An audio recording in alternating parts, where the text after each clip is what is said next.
2 years in a row now, an anime has arrived to amount to some crazy hype, and for good reason too. Both Attack on Titan and Sword Art Online both deserve a lot of praise. They both exercise great plot and story design, and they're both just so visually stunning. I mean, Sword Art Online creates these absolutely beautiful scenes. I mean, just look at how much beauty this anime is. Well, Attack on Titan has some pretty beautiful stuff as well. I mean, just look at the scene. It's so beautifully done, you could make it look like anything.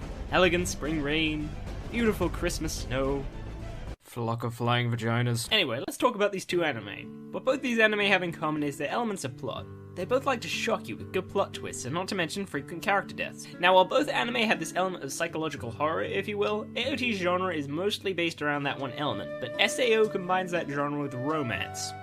Yeah, romance and psychological horror. What kind of combo is that? Because my money's on oxymoronic. Because the guys who made it were morons?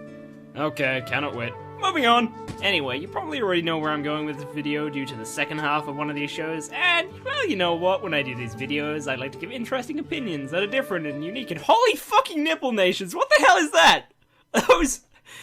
Are those fucking tentacle monsters? You put tentacle monsters. You put tentacle porn in my SAO. I fucking love this show! Anyway, discounting some elements of the second season, the match comes a lot closer than you might think. People like to diss Sword Art Online like it's a piece of laughable shell of rubbish, but in the end, if something's popular, it's usually because it has nice ass, good plot. I've seen a lot of reviews pass off nitpicks in SAO as actual problems, and it's silly because all animes have these stupid nitpicks, even AOT. Like this guy, who in his spare time becomes a wind turtle. On top of that, characters must have eyes in the back of the head because no one ever runs into a tree despite doing this. Anyway, now that we've pushed aside some nitpicks, let's get to the real comparison on the major positives and negatives. Now, the major appeal of both AOT and SAO is in the elements of psychological horror. Now, I think of it though, psychological horror might not be the right word, but both anime have an appeal and a strong plot with many good plot twists, and takes its pride in shocking its audience with numerous character deaths. Now, by itself, AOT probably has a stronger plot. There are just a lot more significant turns within the first arc. From the first attack after 100 years, to the death of Eren, to that one hidden plot point the audience was supposed to work out, where someone stuck signs on the back of all the minor characters reading, "I taste delicious." Now, while SAO does have a lot of good plot elements, it's definitely not as many as AOT. In fact, there's a couple of episodes in the middle of the first arc of SAO that are barely plot related at all. On top of this, Attack on Titan has this really unique trait in the way that you're not as much on the edge of your seat wondering who's going to die next, as you were just wondering if they were going to accomplish their current goal. Constantly, AOT will fake you into thinking characters are about to succeed, only to throw a monkey wrench in and make everything seem for naught.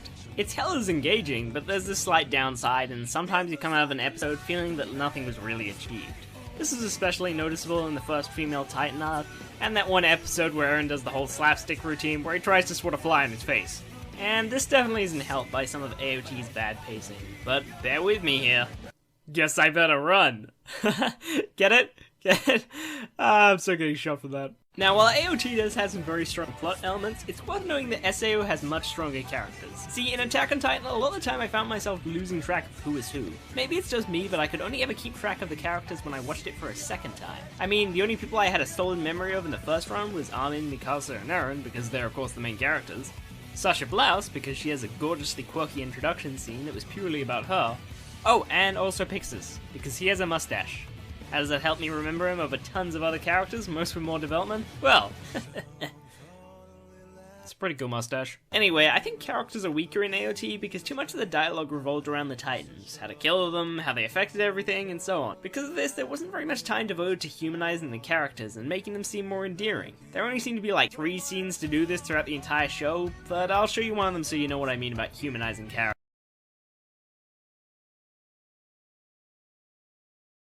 See, now SAO is much better at this. You grow a lot more attached to the characters because they get their time to just be themselves, and a lot of the time the humanization is worked extremely smoothly into the plot. The particular example that comes to mind is in episode 6, where Asuna gives Kirito a sandwich out of kindness, and it's all sweet and says something romantic about their developing relationship, and Kirito's all like, "Shit dog, I'm gonna drop this on the ground." And then that leads smoothly into the next plot point of the story, which is a very nice way of balancing plot and character. In fact, episode 3, which is the Sachi episode if you're wondering, and the last 4 episodes of SAO's first arc really hit that strong balance between character and plot, in a way that AOT simply doesn't have. Yeah, I bet you all came to this video expecting me to kick SAO to the curb. Nope. I mean, say what you want about the second arc, but the first arc of SAO is popular for a reason. There's quite a few elements in which it matches and even beats AOT. However, as said before, AOT does have stronger and more plot points, so this kind of arises in the same situation as in Death Note vs. Code Geass, where one side has more plot, but the other has less plot and more character. And while I could debatably say that SAO has more character and plot combined, since AOT is so focused on its plot, while you might not be saying, this is an overall good show, like you would with SAO, you instead find moments in AOT that are like, oh my god, this one moment is awesome! In a way, I think this is debatably better because the entertainment took you to a new height that a jack of all trades just can't manage. Reflecting on my thoughts, I think that's how I feel about the same comparison in Death Note vs. Code Geass. You don't need to get interested in that versus and click on that link, by the way. It's seriously no big deal, don't worry about it. It just cures world poverty, saves baby pandas, and fights for intergalactic planetary rights. Asshole. See, now that would be a point to AOT if it wasn't for one thing. The fact both these shows like to kill characters. And character deaths are far more effective if you care about the ones who die. A lot of the deaths in AOT come with a certain shock like, holy shit, I thought that character was going somewhere. Wait, stop, I know something hilarious in post-editing. I said I thought that character was going somewhere? I was actually right, he was going somewhere. That way.